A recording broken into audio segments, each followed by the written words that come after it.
Well, hello, this is Vincent Green, and we're going to continue our study in the book of Genesis. We're in Genesis chapter 4, and we've arrived to the next section, which is the final section of this Toledot that ends at the end of the chapter.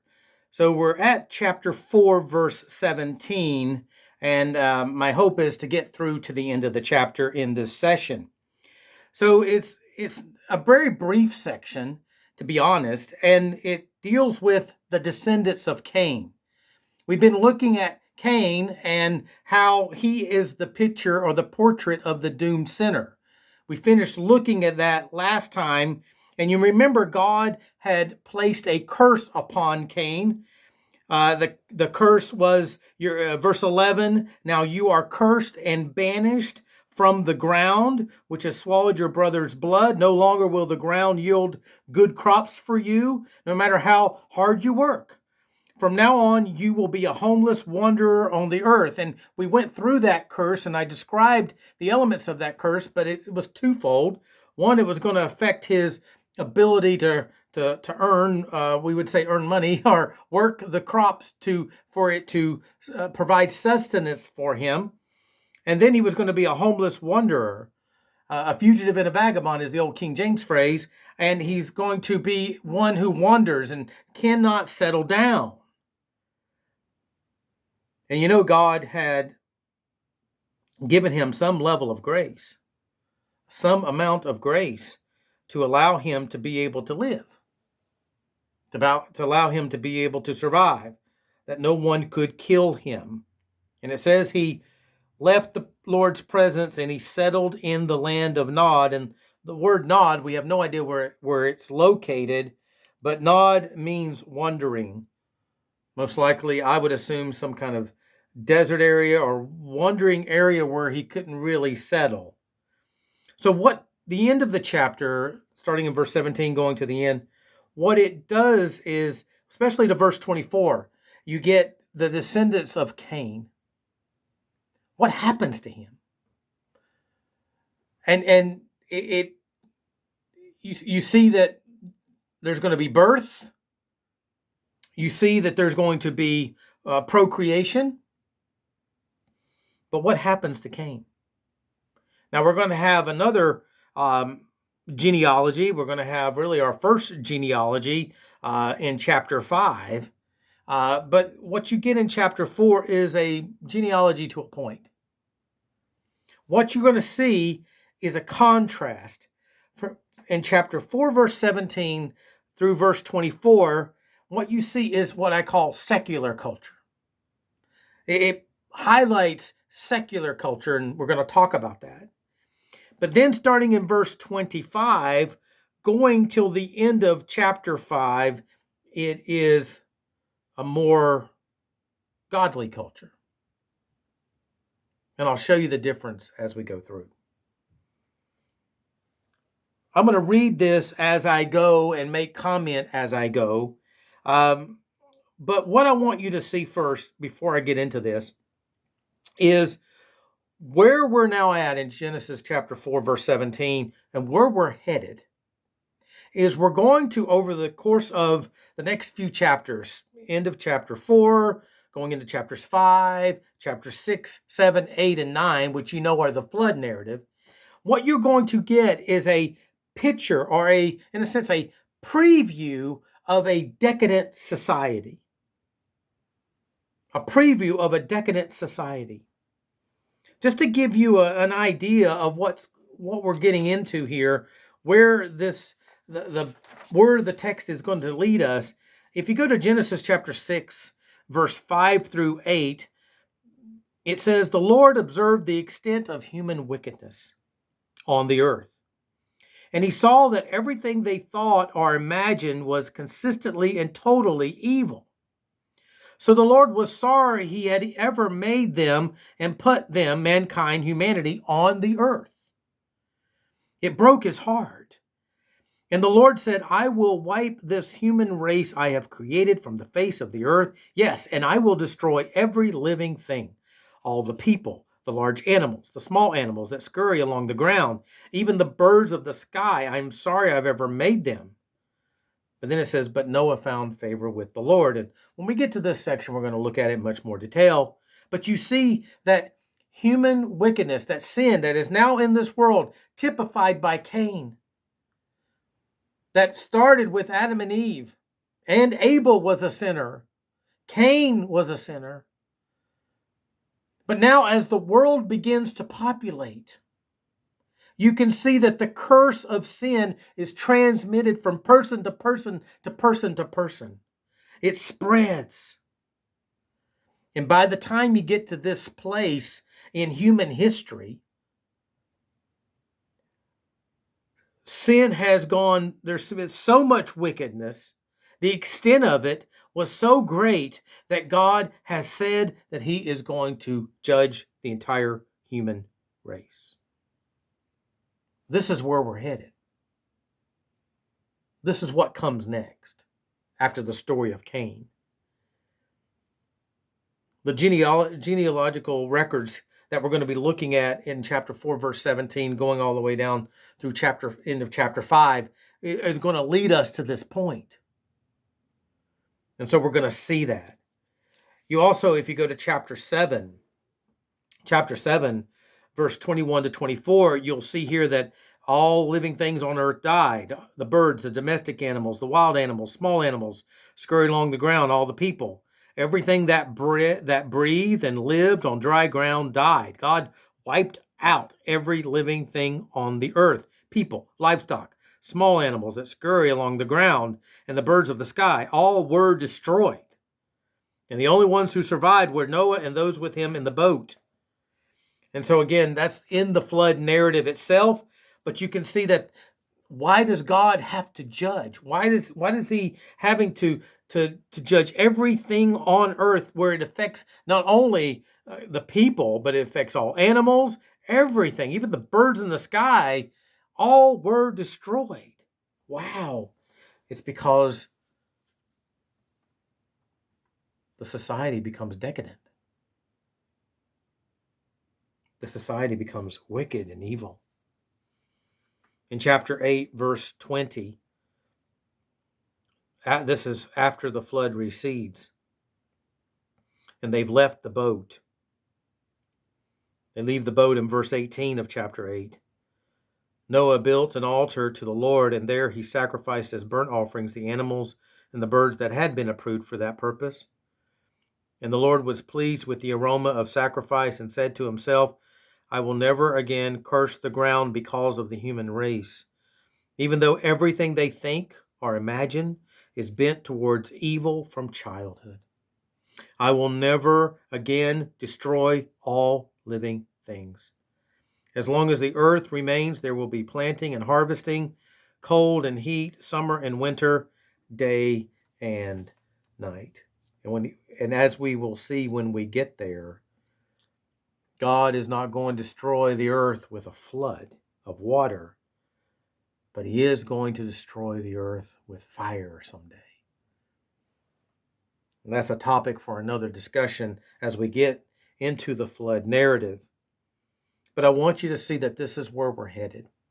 This is where the text is going to take us. And so kind of like chapter 4, verse 17 to the end of chapter 5 is like a bridge to all of that. That begins in chapter 6, or at least that narrative begins in chapter 6 to help us to see the wickedness of society. So what's that bridge? It's these verses that we're getting into now. So we start with Cain. Since the story ends with Cain, we begin with his lineage, what happens with Cain. And just so you know, the people in this time period lived to be a longer period of time. They lived for many more years. As we will see in Genesis chapter 5, Adam lives 930 years. Seth lives to be 912 years. Enosh lives to be 905 years. Then Kenan, 910 years. Mahalalel, 895 years. Jared, 962. Enoch, and we'll talk about Enoch when we get there, he doesn't physically die. Methuselah lives 969 years. Lamech, 777 years. So people are living longer. Not like today. And there's a reason for that. And I'll discuss that once we get more into chapter 5. But society is going to expand. The phrases of be fruitful and multiply is really going to take place. This is going to happen. And over all of these years, population is going to increase. So along the way, you need to know that, because chapter 4, verse 17 to the end of chapter 5 prepares us for chapter 6. So usually by this point in the Genesis narrative, the biggest question everybody wants answered is, who is Cain's wife? It says here at the beginning of chapter 4, verse 17, Cain had sexual relations with his wife. So who is that? Actually, it's not an important question. Cain's wife is obvious. It is a child of Adam and Eve. You see, you mean he marries a sister? Yeah. The one thing you have to understand, the difference in society is that society is not as genetically corrupt as it would be now.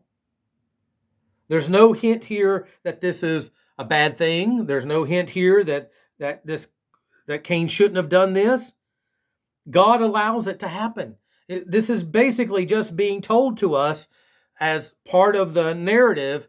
This is not the point, even the point of the narrative, except to say that Cain was going to have a descendant.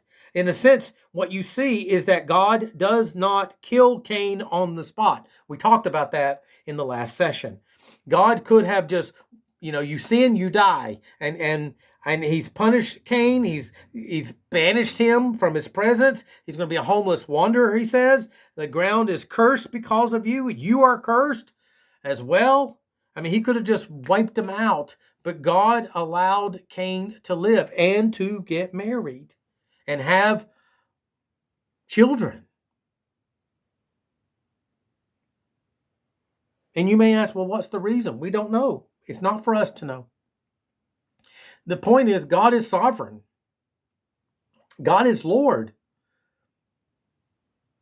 The point that he wants us to learn from this section is not about who's Cain's wife, but the fact that what happened with Cain and his descendants.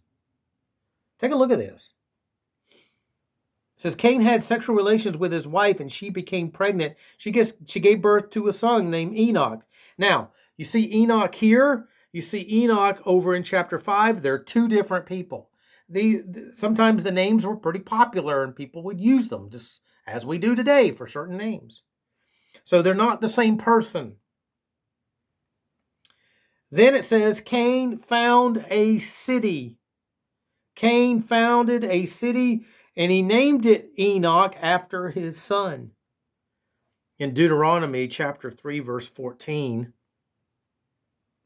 Deuteronomy chapter 3, verse 14. You find another instance of something. It says a guy named Jair, Jair, a leader from the tribe of Manasseh. He conquered the whole Argob region in Bashan, all the way to the border of the Gergesites and the Mahakathites. Don't know if I'm pronouncing those correctly. Jair renamed this region after himself, calling it the towns of Jair, as it is still known today, meaning at the time of that writing. And so people would do that. That's popular. And so Cain, he founds a city. He's going to name it Enoch after his son. What you see here is that in this secular culture, God is still showing some grace. I mean, Enoch is born in God's image, right? And these other descendants will be born in God's image. But what you're also going to see by the society is that there's a removal of God from the life, from the culture. So Cain founds a city. He names it after Enoch, his son. Enoch has a son named Irad. Irad became the father of Mahujael. Mahujael became the father of Methuselah. Methuselah became the father of Lamech. And now you have a Lamech in chapter 5, not the same person. Definitely not the same person, as we will see. So there's procreation. Now, the one thing you have to understand is that we don't, in this section, interestingly, we're not told how long Cain lives, how many years he lives, when did he die. We have no idea how long he lived. It is as though the author doesn't care. It's as though the author is, you'll see that those numbers are mentioned in chapter 5. And there's a reason for that. And once we get there, I'll point that out for you. But there's no designation as to how long these people lived. But since there's procreation and procreation and procreation, as you will see in chapter 5, there is layers of generations. And so, even when Lamech is born, Cain could still be living. There are multiple generations living at the same time because it's different than the way it is today. Because we do not live to be as long on the earth. Our lifespan is shorter.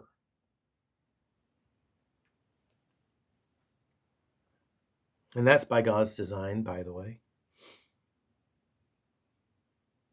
But you have all of these people giving birth, and we're just learning about those who are named here. There are many people being born throughout the society. The world is populating.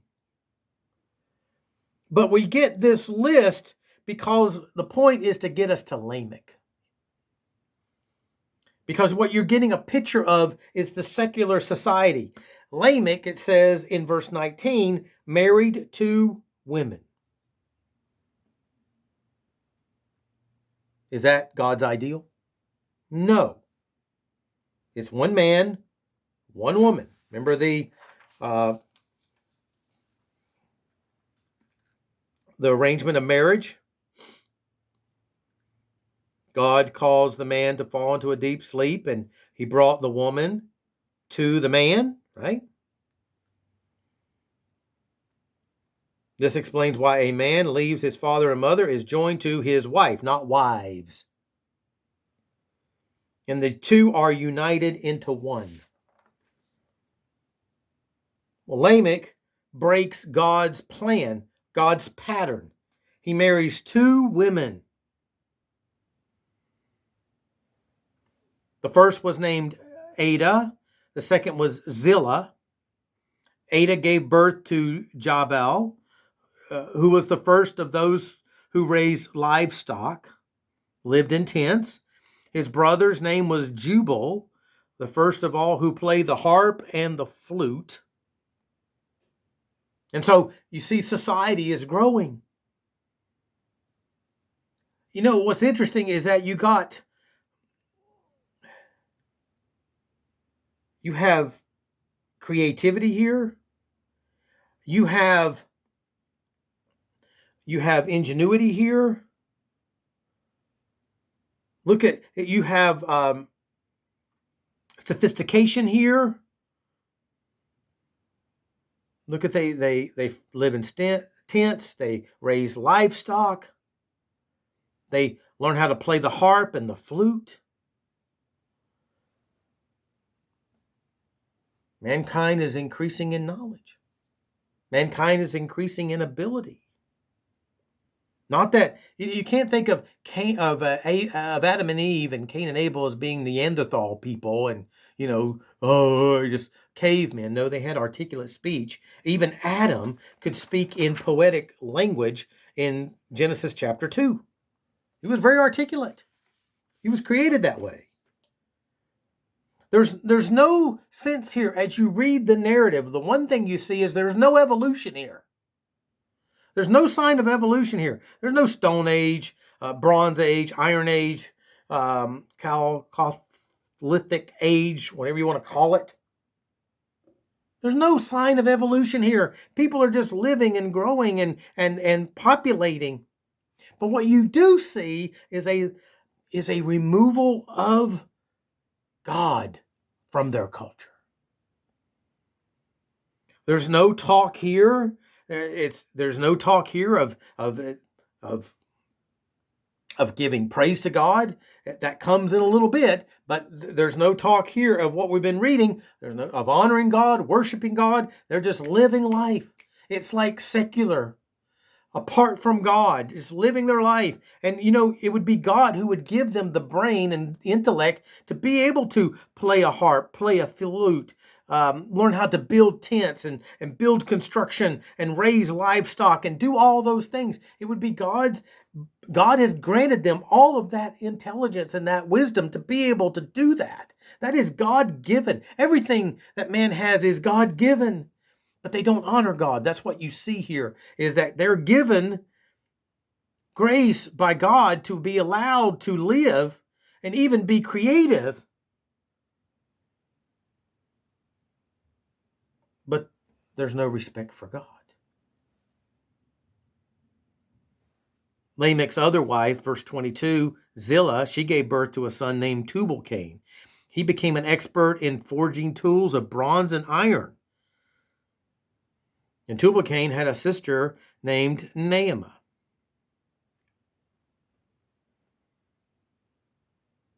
So society's growing. Notice Tubal-Cain, he's an expert in forging the tools that are needed. So the tools help build the tents and build the harps and build the flute. And so these people are creative, they're imaginative, they are a society. Cain founds a city. You may wonder, did they have Wi-Fi? I don't think so, but what you see here is that they had, for their life, they were able to live and breathe and had what they needed to survive. As far as we know, we don't know we don't know any details about their life. That's not the point of it. But you see that they are a culture, a race of people. And the emphasis would be that how could they make tools of bronze and iron? How could they make tents and raise livestock and make the harp and make the flute? Is it because they evolved? No.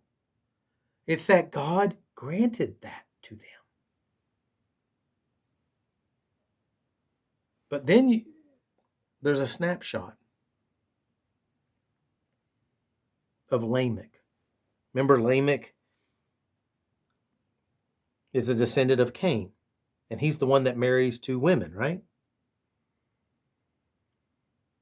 What's about to be announced here, what Lamech's about to say, is not related to why he married two women. It has no relation to that. It has a relation to something else. But what you see is the heart of Lamech. And what Lamech says here is as though he is representative of the entire race of Cain. And what the author is telling us in a small amount of words is you want to see what secular society does. You want to see where it's at spiritually. You want to see where this goes. Lamech becomes a prototype of Cain. Cain is a prototype of the doomed sinner. Lamech follows suit. Notice what he says here. Verse 23, one day, just on one particular day, Lamech said to his wives, Adah and Zillah, I want you to hear my voice. Hear my voice. Listen to me, you wives of Lamech. I have killed a man who attacked me, a young man who wounded me. So he addresses both of his wives, and he says, I want you to hear what I have to say. Notice he's speaking in poetry. He's speaking in poetry. Poetry has rhythm. It has a thing called consonants, parallelisms. It has verses, words that may not be used in normal everyday speech, but this is how he speaks. It's interesting that you find Adam speaking poetry. You have Lamech speaking poetry. More poetry will appear. The book of Job, by the way, which is most likely written after the flood. The events in Job take place after the flood, but during the era of the patriarchs, and Job's a separate book with a separate issue. Most of the conversations, nearly all of the conversations, are in poetry. So this is how people spoke. But he says, Ada and Zillah, hear my voice. I want you to hear what I have to say. I have killed a man. Now this man, he says, was attacking me. This young man, so these two statements are parallel to each other. The man is the young man who was attacking me, and I wounded and was wounded me. This guy was coming after me. I killed him. Maybe it's all self-defense. The point is verse 24.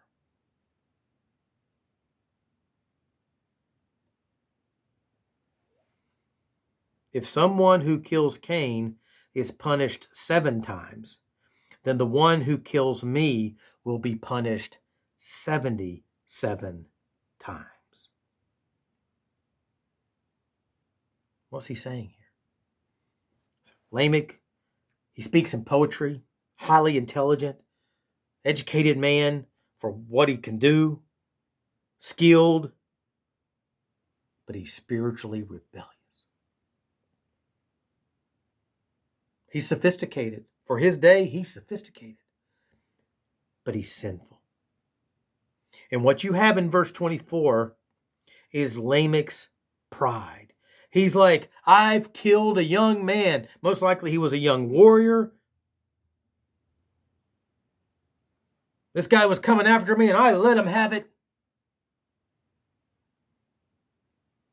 And he brings up, it had been passed down. And most likely, like I said, Cain most likely was living at the time of Lamech.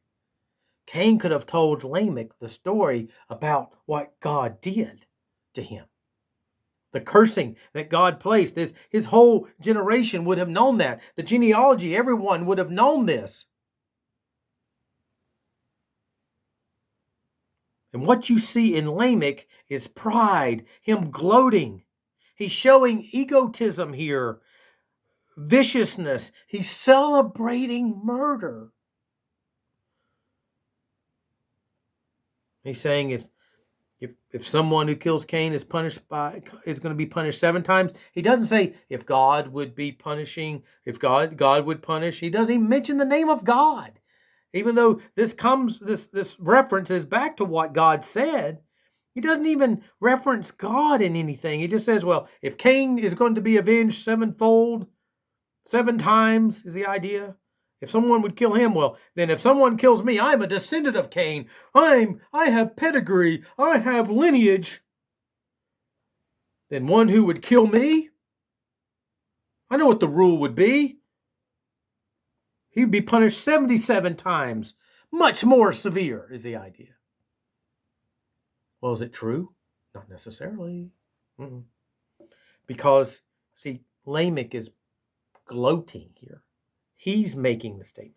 He's drawing an inference that you should not draw, that he should not draw. Remember, God's in charge of judging.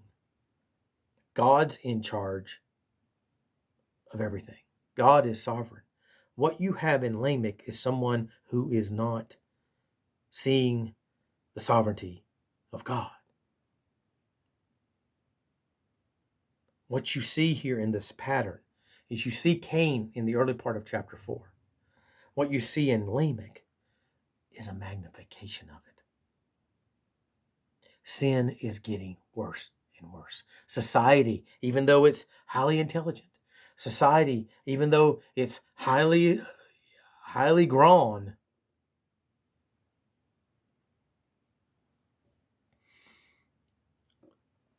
it's sinking lower in sin. It's sinking deeper into sin. What he's doing when he says, then the one who kills me will be punished 70 times 7, that's presuming upon God. He's presuming upon God.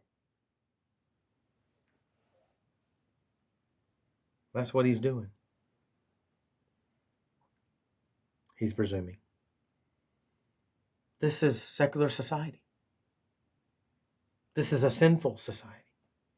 What you get here is a picture of how sin spreads and how left unchecked, society spirals downward. And it's going to get worse. By the time we get to chapter 6, you're going to see how bad society gets. But there is a hope. And that's verse 25 and 26. It says, it goes back to Adam. So while all of this is happening over years with Cain and his descendants, it jumps back. The story jumps back to Adam. And remember, Adam lives 930 years. But it says Adam had sexual relations with his wife again after Cain was gone and Abel had been murdered. She gave birth to another son. She named him Seth. For she said, God has granted me another son in place of Abel, who Cain killed. It's interesting. Eve says she doesn't use the covenant name for God, Yahweh, which appears in when she says, with the Lord's help, I produced a man. She used it back then. It's as though this is, there's two names for God mentioned in the early part of Genesis. But she chooses God, which speaks to his almighty power. It could be that God seems more distant from her, not the close covenant relationship.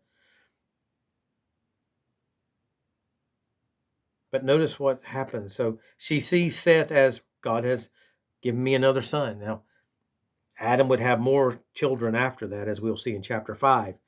But notice where this goes in verse 26. When Seth grew up, he had a son, named him Enosh. Enosh.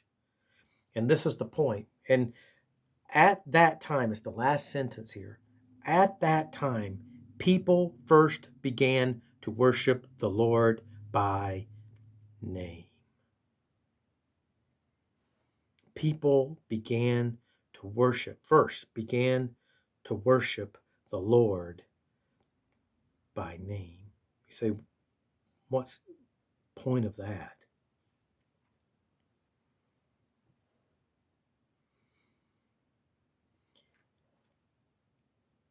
The name of the Lord represents the covenant name, Jehovah, Yahweh.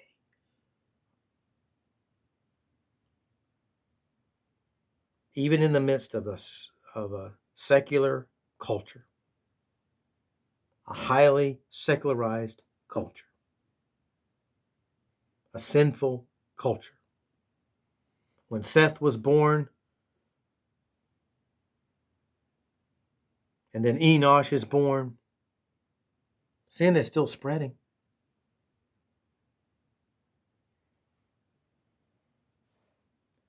But it means that even within that midst of that secular culture, there existed the true worship of the Lord. When it says first began to worship the Lord, it's literally to pray to. You have people, you have a secular culture. The majority of the people living are sinful, do not acknowledge God, go the way of Cain. But there's always a remnant that call upon God, that do acknowledge him, that do worship him, that do pray to him, that do follow him. And you see that in the contrast. So from verse 17 to the end of the chapter, you see this contrast. The majority are going to go the way of Cain. The majority are going to go the way of sin. They're going to follow the sinful inclinations of the heart. But there will be some. There will be some who will see clearly in the darkness.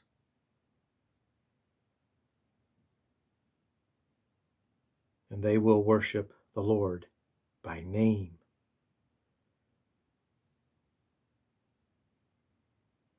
You can go to Luke chapter 3, verse 38, and you see the linealogy or the genealogy that's mentioned. And there's a connection there back to God. Kenan was the son of Enosh. Enosh was the son of Seth. Seth was the son of Adam. Adam was the son of God, an offspring of God. That's the lineage leading up to Christ. But this is what you see. So as we come to the end of the Toledot that started in chapter 2, verse 4, what happened with God's creation? Sin entered the world, and it spreads. And it brought a catastrophe for the lives of people. It created ego and gloating and rebellion and every imaginative form of evil that the heart could produce.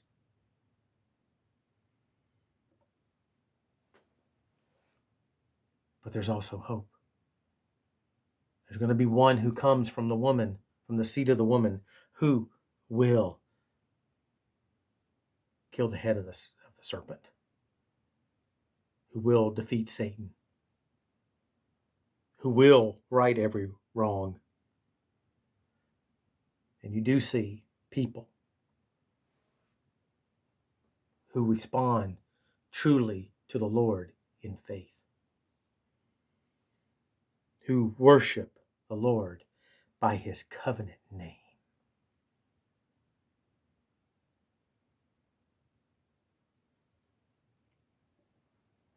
And they acknowledge the Lord for who the Lord is. Isn't that wonderful? Now we're going to go into chapter 5 and going to look at a genealogy. And most people just read this quickly and move on to chapter 6, but you got to understand chapter 5 to understand why is there a flood narrative? What's going on here? And so we'll look at chapter 5, begin to look at chapter 5 next time. Let's pray.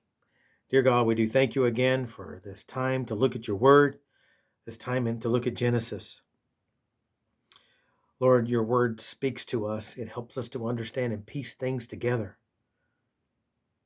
Lord, how powerful this is. Lord, in the midst of a secular society that we live in, your word is still going forth. There are still people who truly acknowledge you and worship you, cry out to you, pray to you.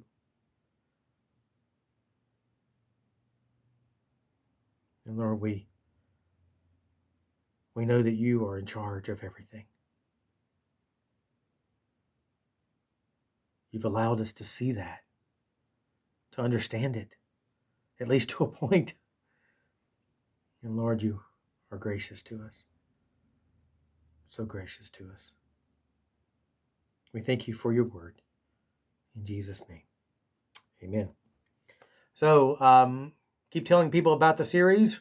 Next time we're going into chapter 5, verse 1, verses 1 and 2. And it's like a summary that I want to discuss with you, the way the author Moses does this. And then after that, we'll look at the genealogy in the session after that.